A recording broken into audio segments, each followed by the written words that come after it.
नमस्कार विद्यार्थी मित्रांनो, तुमच्या सर्वांचं सहर्ष स्वागत करतो आपल्या युट्यूब चॅनल मध्ये, ज्याचं नाव आहे सेवक सर अकॅडमी. आणि आजच्या लेक्चर मध्ये आपण इयत्ता 10वी विज्ञान भाग 2 चा जो काही उर्वरित भाग राहिला होता आपला, तो आपण बघणार आहोत. आज आपण उत्क्रांतीचा सिद्धांत आणि उत्क्रांतीचे जे काही 6 पुरावे आहेत ते शिकणार आहोत. तर उत्क्रांती म्हणजे काय हे पहिल्यांदा शिकणार आहोत. उत्क्रांतीची जी काही व्याख्या आहे ती आहे सजीवामध्ये अत्यंत सावकाश होणारा क्रमिक बदल. सजीवामध्ये अत्यंत सावकाश होणारा क्रमिक बदल म्हणजे उत्क्रांती होय. आणि पुढे सांगितलंय सुमारे 3.5 अब्ज वर्षांपूर्वी. किती वर्षांपूर्वी? 3.5 अब्ज वर्षांपूर्वी पृथ्वीवर कोणत्याच प्रकारचे जीवन अस्तित्वात नव्हते. पृथ्वी जीव काही होती त्याच्यावरती एकही जीवन तुम्हाला प्राणी किंवा वनस्पती किंवा इतर जे काही जलचर आहेत ते तुम्हाला 3.5 अब्ज वर्षांपूर्वी बघायला भेटले नाहीत. इथं सांगितलंय सेंद्रिय व असेंद्रिय पदार्थांच्या मिश्रणातून मूळ स्वरूपाच्या प्राचीन पेशी तयार झाल्या असाव्या. काय सांगितलंय आपल्याला? सेंद्रिय व असेंद्रिय जे काही पदार्थ आहेत त्याच्यापासून प्राचीन पेशी तयार झाल्या. मग आता पेपरला क्वेश्चन विचारला जातो की नाही का, सर्वात प्रथम आपल्या पृथ्वीवरती कोण आढळून आला होता? तर सर्वात प्रथम पृथ्वीवरती जो आढळून आला होता त्याला म्हणतात जीवद्रव्य. आपल्या इकडे मराठी भाषेत त्याला म्हणतात शेवाळ. शेवाळ हा पृथ्वीवरती सर्वात पहिल्यांदा बघायला भेटला होता. ओके, पुढे आपल्याला सांगितलंय त्यापैकी काहींची चांगली वाढ झाली व काही सभोवतालच्या परिस्थितीची जुळवून घेऊ शकले नाहीत म्हणून त्यांचा नाश झाला. जे काही सेंद्रिय व असेंद्रिय पदार्थांपासून पेशी तयार झाल्या, पेशी निर्माण झाल्या, त्याच्यापैकी जे काही जगण्यासाठी सेंद्रिय पेशी असू द्या किंवा असेंद्रिय पेशी असू द्या, त्यामध्ये जगण्यासाठी लढाओढ असायची, चढाओढ असायची. त्याच्यामध्ये काही पेशी जगल्या, काही पेशींनी ज्यांनी लढाई केली दुसऱ्या पेशींसोबत त्या पेशी जगल्या, आणि ज्या लढाई करू शकल्या नाहीत त्या काय झाल्या? मरण पावल्या. म्हणजे त्यांचा काय झाला? नाश झाला. पुढे आपल्याला सांगितलंय जर आज मितीला आपण जर विचार केला तर पृथ्वीवर कोट्यवधी प्रजाती आहेत. पृथ्वीवर इतक्या प्रजाती आहेत कोट्यवधी, ज्याचा आपण विचारही नाही करू शकत आणि ते आपण अभ्यासू सुद्धा शकत नाहीत. आणि जर प्रजातींचा विचार केला तर त्यामध्ये वनस्पतींच्या प्रजाती आहेत, प्राण्यांच्या प्रजाती आहेत, जलचरांच्या प्रजाती आहेत. जर आपण उदाहरणार्थ घेतलं गुलाब, तर गुलाबामध्ये लाल रंगाचा गुलाब वेगळा आहे, पिवळ्या रंगाचा गुलाब वेगळा आहे, निळ्या रंगाचा गुलाब वेगळा आहे, काळ्या रंगाचा गुलाब वेगळा आहे. जर आपण प्राण्यांचा विचार केला तर वाघ वेगळा आहे, सिंह वेगळा आहे, चित्ता वेगळा आहे. आणि जर जलचरांचा विचार केला तर आपल्याला बघायला भेटतंय की मासे हे वेगवेगळ्या जातीचे आहेत. तर आज मितील जर आपण विचार केला तर पृथ्वीवरती वेगवेगळ्या कोट्यवधी प्रजाती आपल्याला बघायला भेटतात. आता पुढचा टॉपिक आहे आपला उत्क्रांतीचा सिद्धांत. उत्क्रांतीचा सिद्धांत म्हणजे काय? पहिला जो काही सजीव पदार्थ पृथ्वीवर निर्माण झाला, पहिला सजीव पदार्थ जो पृथ्वीवर निर्माण झाला त्याला म्हणतात जीवद्रव्य. जीवद्रव्य म्हणजेच काय? शेवाळ. जीवद्रव्य म्हणजे काय? शेवाळ. हा पेपरला क्वेश्चन विचारला जातो एमसीक्यू टाईप मध्ये, पर्यायी जे असतात ना त्याच्यामध्ये विचारला जातोय. पुढे सांगितलंय काळाच्या ओघात जीवद्रव्यापासून जो काही जीवद्रव्य आहे त्याच्यापासून एक पेशीय सजीवाची निर्मिती झाली. किती पेशीय? एक पेशीय सजीवाची निर्मिती झाली. पुढे सांगितलंय एक पेशीय सजीवापासून हळूहळू बहुपेशीय सजीव निर्माण झाले. जे काही एक पेशीय सजीव होते त्याच्यामध्ये अजून पेशी वाढत गेल्या आणि काय झालं? बहुपेशीय सजीव निर्माण झाले. आणि जो काही एक पेशीय सजीव होता आणि जो काही बहुपेशीय सजीव निर्माण झालाय, या दोघांच्या मधला जो कालावधी आहे तो टोटल 300 कोटी वर्षांचा आहे. किती कोटी वर्ष? 300 कोटी वर्षांचा आहे. एक पेशीय सजीवापासून बहुपेशीय सजीव जे काही निर्माण झाले त्या दोघांमधला कालावधी किती वर्षांचा आहे? 300 कोटी वर्षांचा आहे.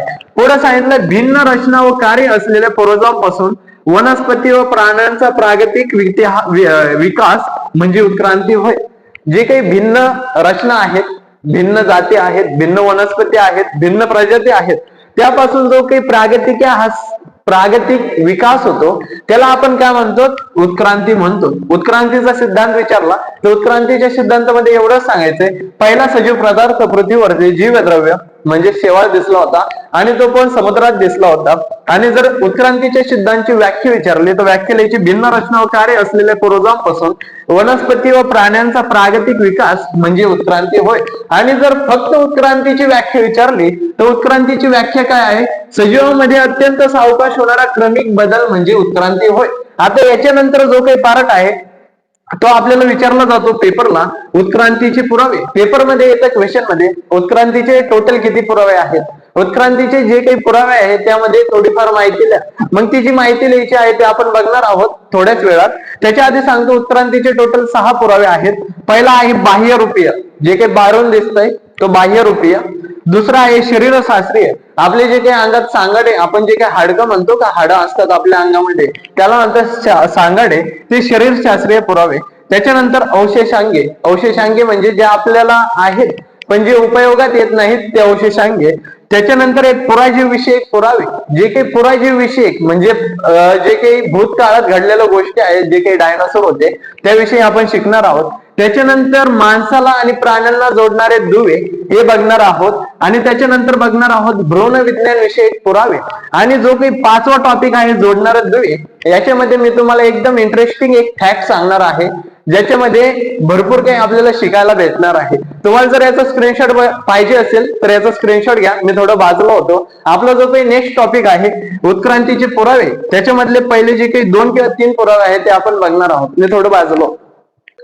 चला तर विद्यार्थी मित्रांनो, तुम्ही याचा स्क्रीनशॉट घेतलाच असेल तर आपले जे काही उत्क्रांतीचे पुरावे आहेत 6, याकडे आपण वळणार आहोत.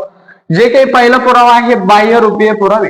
आता हे जे काही पुरावे दिलेले आहेत, या पुराव्यांचा सांगण्याचा हेतू एकच आहे की आपले जे काही पूर्वज आहेत ते सगळे काय आहेत, एक आहेत. यासाठी हे उत्क्रांतीचे पुरावे दिलेले आहेत. आणि सगळे जे काही पुरावे आहेत ते सगळे हेच सांगतात की आपले जे काही पूर्वज होते ते एकच होते. ओके, तर पहिला आपला बाह्यरूपीय पुरावा आहे, उत्क्रांतीचा पुराव्यामधला पहिला टॉपिक बाह्यरूपीय पुरावे. यामध्ये सांगितलेलं आहे बाह्यरूपीय पुराव्यामध्ये प्राण्यांच्या तोंडची रचना, डोळ्यांचे स्थान, नाकपुड्या, तसेच कानांची रचना, अंगावरील दाट केस इत्यादी समान वैशिष्ट्ये प्राण्यामध्ये आढळतात. आता बाह्यरूपीय पुराव्यामध्ये काय काय सांगितलंय आपल्याला की प्राण्यांच्या तोंडाची रचना. मग प्राण्यांची तोंडाची रचना म्हणजे काय, आपण जर कुत्रा बघितला, आपण जर मेंढी बघितली आणि आपण जर कोल्हा बघितला तर बाहेरून पाहता पाहता त्यांचं जे काही तोंड आहे, सगळ्यांच्या तोंडाची जी रचना आहे ती सर्व काही सारखीच दिसते. आपल्याला त्या तोंडाच्या रचनेमध्ये साम्य दिसतंय. पुढे आपल्याला सांगितलंय तसेच डोळ्यांचे स्थान, डोळ्यांचे स्थान तुम्ही जर एक नोटीस केलं, माणसांचे डोळे, तर माणसांचे डोळे हे समोर असतात. आणि जर आपण त्या प्राण्यांच्या डोळ्यांचे स्थान बघितलं तर प्राण्यांच्या डोळ्यांचे स्थान हे वेगवेगळ्या ठिकाणी असतात. उजवी साईड इकडे असते, डावी साईड इकडे असते. पुढे आपल्याला सांगितलंय नाकपुड्या, नाकपुड्याचं स्थान देखील सेमच आहे, साम्य आहे दोघांमध्ये देखील. त्याच्यानंतर कानांची रचना, जे काही सर्व प्राणी आहेत त्यांच्या कानांची रचना देखील सारखीच आहे.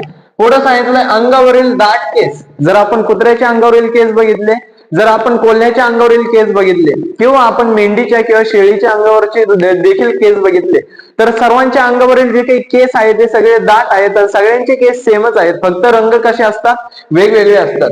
आणि यांसारखी इत्यादी समान वैशिष्ट्ये प्राण्यामध्ये आढळतात. पुढे सांगितलंय पानाचा आकार. आता वनस्पती विषयी सांगितलंय, वनस्पतीमध्ये काय असतात, पानं असतात, खोड असतंय, झाड असतंय, भरपूर काही प्रकार असतात त्याच्यामध्ये. पानाचा आकार, शिराविन्यास, पर्णदेठ, त्याच्यानंतर सांगितलंय पानाची रचना इत्यादी समान वैशिष्ट्ये वनस्पतीमध्ये आढळतात. काय काय सांगितलंय, जे काही पान आहे, पानाची जी काही रचना आहे ती पानाची रचना सगळी काही सेमच असते. त्याच्यामध्ये जे काही काड्या असतात बघा, पानांच्या काड्या, त्या देखील सर्व काही सेम असतात. यावरून काय समजतंय आपल्याला, जे काही वनस्पती आहेत आणि जे काही प्राणी आहेत या सर्वांचा जो काही पूर्वज होता तो कोण होता, एकच होता. पुढे आपल्याला सांगितलंय उदाहरण दिलेलं आहे वनस्पतीचं आणि प्राण्याचं. वनस्पतीचं उदाहरण आहे आंब्याचं पान, चिकूचं आणि पेरूचं पान. आणि प्राण्यामध्ये उदाहरण आहे कुत्रा, मेंढे आणि कोल्हा. जर पेपरमध्ये विचारलंय की बाह्यरूपीय पुरावे म्हणजे काय, तर बाह्यरूपीय पुरावे म्हणजे काय, जे काही प्राण्यांच्या तोंडाची रचना आहे, डोळ्यांचे स्थान आहे, नाकपुड्या तसेच कानांची रचना आहे व अंगावरील घनदाट केस आहेत, यालाच काय आहे, इत्यादी समान वैशिष्ट्ये प्राण्यामध्ये आढळतात, यालाच बाह्यरूपीय पुरावे म्हटलं जात आहे. किंवा यामध्ये तुम्ही वनस्पतीचं देखील लिहू शकताय. पानाचा आकार, शिराविन्यास, पर्णदेठ, पानाची रचना इत्यादी समान वैशिष्ट्ये वनस्पतीमध्ये आढळतात, यालाच बाह्यरूपीय पुरावे. बाह्यरूपीय म्हणजे काय, बाहेरून दिसण्यासाठी सगळं काही कसं आहे, सेमच आहे. बाहेरचं जे काही दिसणं आहे ते सर्व सारखंच आहे, याला म्हटलं जात आहे बाह्यरूपीय पुरावे. आणि हे बाह्यरूपीय पुरावे आपल्याला काय सांगतात की आपले जे काही पूर्वज होते ते सर्व काही एकच होते, म्हणजे आपली एकाच गोष्टीपासून निर्मिती आहे असं सांगतात. पुढचा आहे पुरावा शरीरशास्त्रीय पुरावे. मग शरीरशास्त्रीय म्हणजे काय? जे काही माणसामधल्या हाडांची रचना आहे, जी काही प्राण्यांमधल्या हाडांची रचना आहे, ते सर्व काही सेमच आहे असं सांगितलेलं आहे. बघूया. मानवी हात, बैलाचा पाय, वटवाघळाचा पंख व देवमाशाचा पर. काय काय सांगितलंय? मानवाचा हात. मानवाच्या हाताची जर तुम्ही आतून रचना बघितलं, जर आपण मानवाचं जे काही हाड आहे ते बघितलं, तर मानवाच्या हाडाची जी काही रचना आहे ती बैलाच्या पायाच्या रचनेवाणीच दिसते. म्हणजे जे काही जॉईंट आहेत, आपण ज्याला जॉईंट म्हणतो ना, जे काही जॉईंट आहेत ते सर्व सेम आहे. त्याच्यानंतर वटवाघळाचा पंख हा देखील सेमच आहे. देवमाशाचं पर यांचं जे काही जॉईंट आहे ते सर्व काही सेमच आहेत व यात वरवर पाहता कोणतेच साम्य नाही. याच्यात जर आपण वरून पाहिलं तर काहीच साम्य आढळून येत नाही. म्हणजे सगळ्यांची जी काही रचना आहे ती सर्व सारखीच आहे.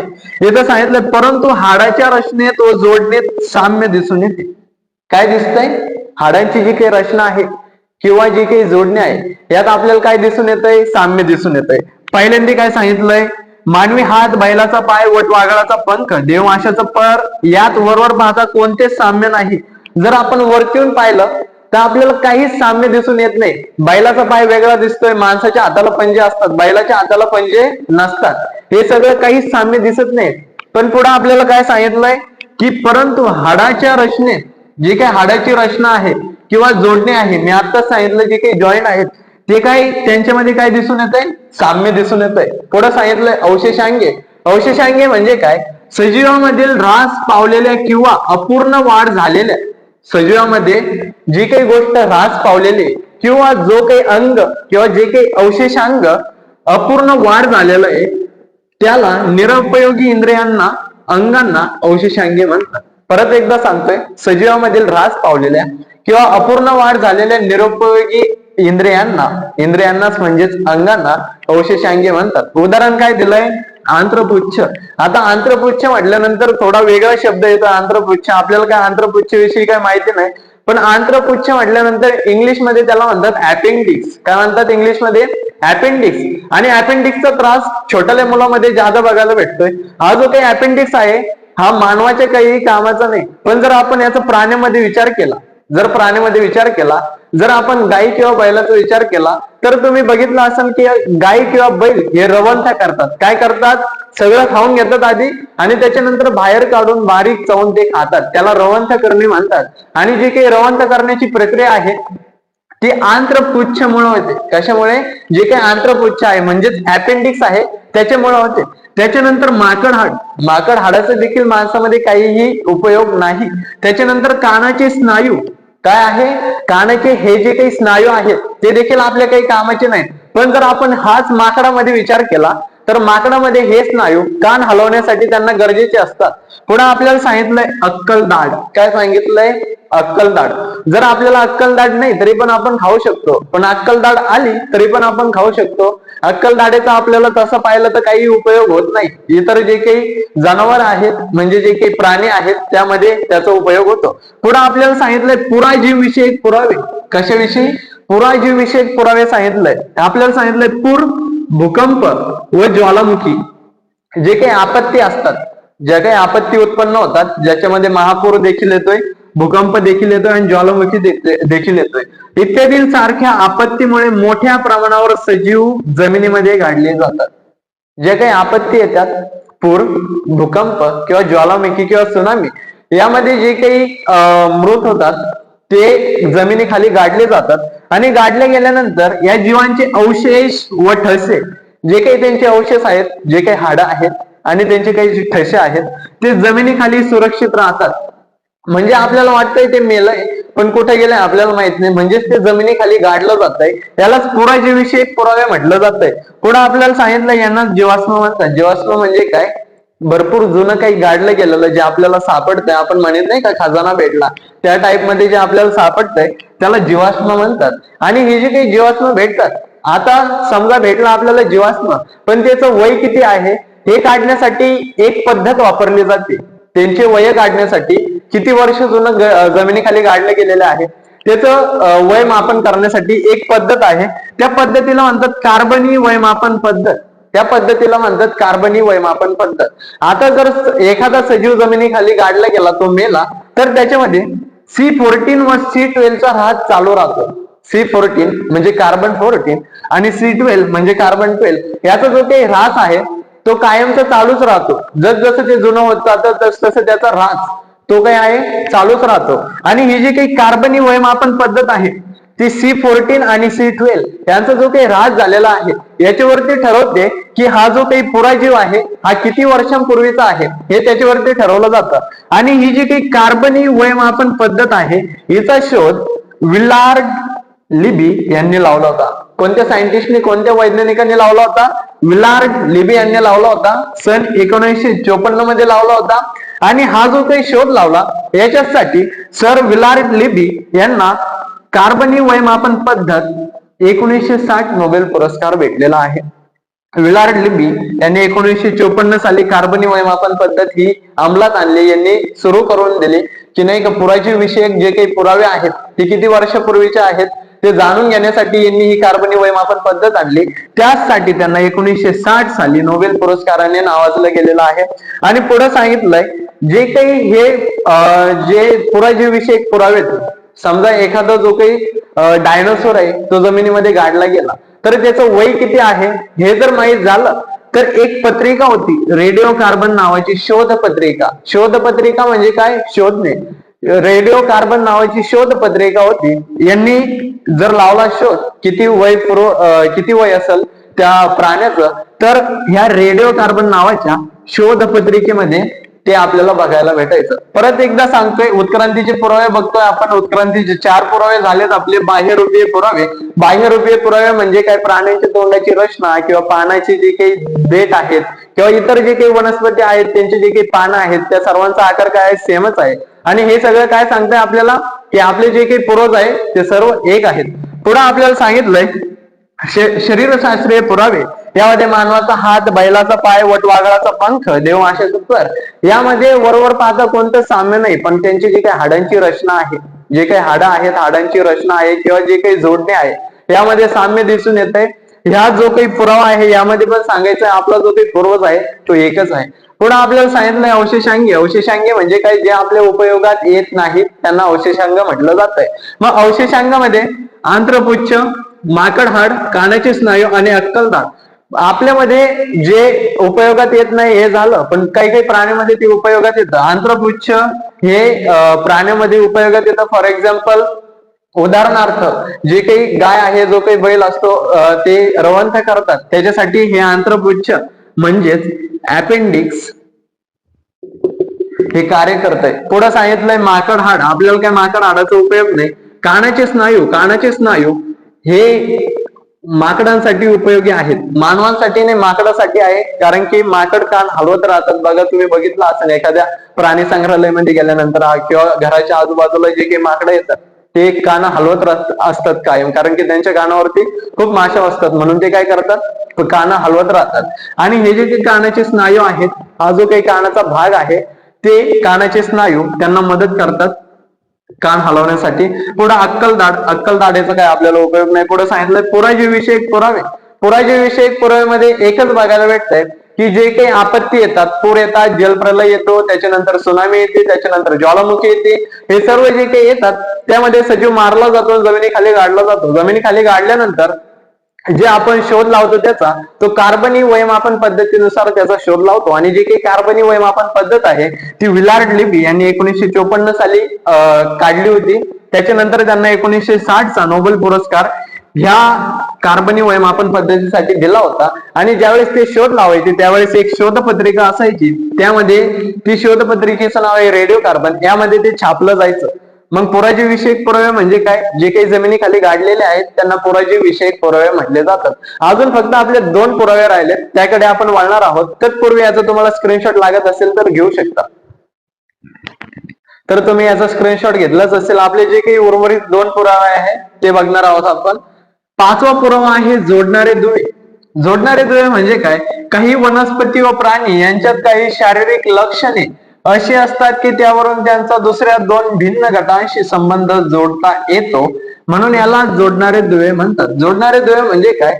एखादा प्राणी एखाद्या प्राण्याचा दुसऱ्या प्राण्याचा जो काही गट आहे त्याच्याशी जो काही जुळवणूक होती, जे काही आपण जोडतो त्याला जोडणारे दुवे म्हटले जाते.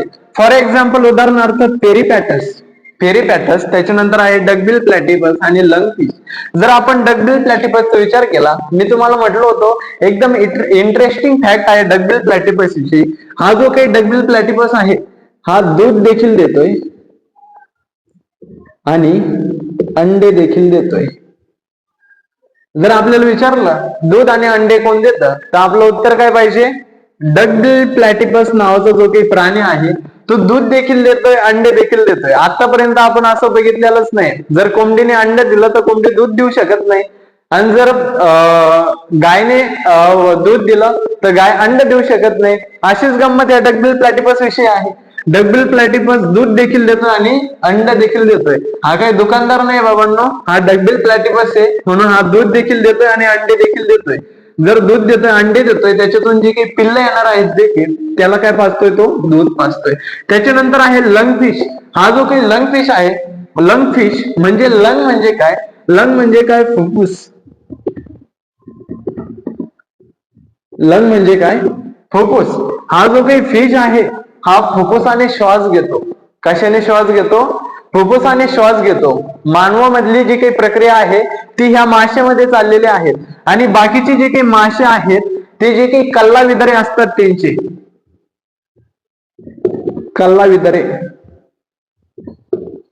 कल्लाविदरे मधून श्वास घेतात. बाकीचे जे काही मासे आहेत ते कल्लाविदरे मधून श्वास घेतात. पण हा एकटाच मासा असा आहे जो फुफ्फुसाने श्वास घेतो, म्हणजे लंग्सने श्वास घेतो, म्हणून याला लंगफिश म्हटलं जात आहे. मग आता हा जो काही लंगफिश आहे किंवा मानव आहे यांच्यामध्ये काहीतरी जुळवणूक दिसते, आपल्याला जुळवणूक दिसते. यावरून आपल्याला कळतं की याचा पूर्वज आणि आपला पूर्वज काय आहे? सेमच आहे असं हे सांगतंय.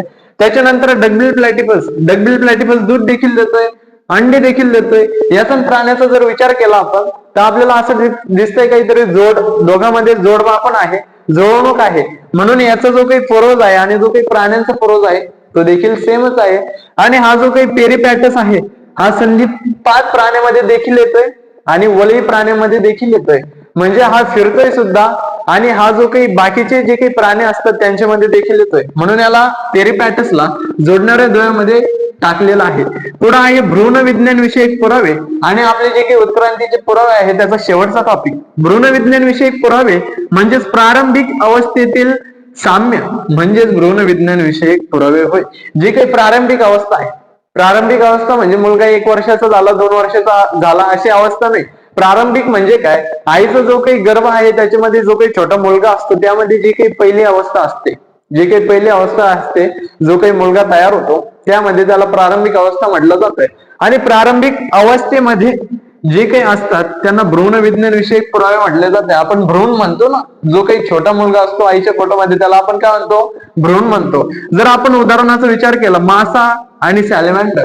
आता तुमच्या बुक मध्ये फिगर दिलेले आहे, आकृती दिलेली आहे, त्याच्यामध्ये तुम्ही जर माशाचं आणि सॅलेमँडरची जी काही पहिली अवस्था आहे, प्रथम अवस्था आहे, त्यामध्ये जर बारीक बघितलं तर दोघांची जी काही पहिली अवस्था आहे ती काय आहे? सेम आहे. म्हणजे भ्रूण काय आहेत? सेम आहे. जर तुम्ही कासव आणि कोंबडी ह्या दोघांचं चित्राचं निरीक्षण केलं, जी काही प्रारंभिक अवस्था आहे ती देखील सारखीच आहे. जर तुम्ही डुक्कर आणि गाय यांचे जर भ्रूणाचा विचार केला, प्रारंभिक अवस्थेचा विचार केला, तर डुक्कर आणि गायचं जी काही प्राथमिक अवस्था आहे, प्रारंभिक अवस्था आहे, प्रथम अवस्था आहे ती देखील सेमच आहे, साम्य आहे. आणि जर ससा आणि मनुष्य याचा विचार केला, बारीक चित्र बघितलं ते, तर ससा आणि मनुष्य यांच्यामधील देखील साम्यच बघायला भेटतंय. म्हणजेच याचा अर्थ काय? हे कोणते पुरावे आहेत? भ्रूण विज्ञान विषयक. भ्रूण विज्ञान म्हणजे काय? जी काही मानवाची, प्राण्याची किंवा वनस्पतीची कशाची अवस्था असू द्या, जी काही प्रारंभिक वनस्पतीची नाही, प्राण्यांची आणि मानवाची, जी काही मानवाची आणि प्राण्यांची प्राथमिक अवस्था आहे त्यांना काय म्हटलं जातंय? भ्रूण विज्ञान विषयक पुरावे. जी काही पहिली अवस्था आहे ती सगळी सारखीच दिसते, म्हणून याला भ्रूण विज्ञान विषयक पुरावे म्हटलं जातंय. मी थोडा बाजूला होतो, याचा स्क्रीनशॉट घ्यायचा असेल तर घेऊ शकता. ओके, बाजूला. नक्कीच तुम्ही याचा स्क्रीनशॉट घेतला असेल तर आजचं लेक्चर मी इथं स्टॉप करतोय. तुम्ही जर आमच्या चॅनलला नवीन असाल तर चॅनलला लाईक करा, शेअर करा, सबस्क्राईब करा, इतरांपर्यंत पोहोचवा आणि ज्यांना मराठीतून विज्ञान इयत्ता 10वी मिळत नाही त्या विद्यार्थ्यांपर्यंत पोहोचवा. धन्यवाद.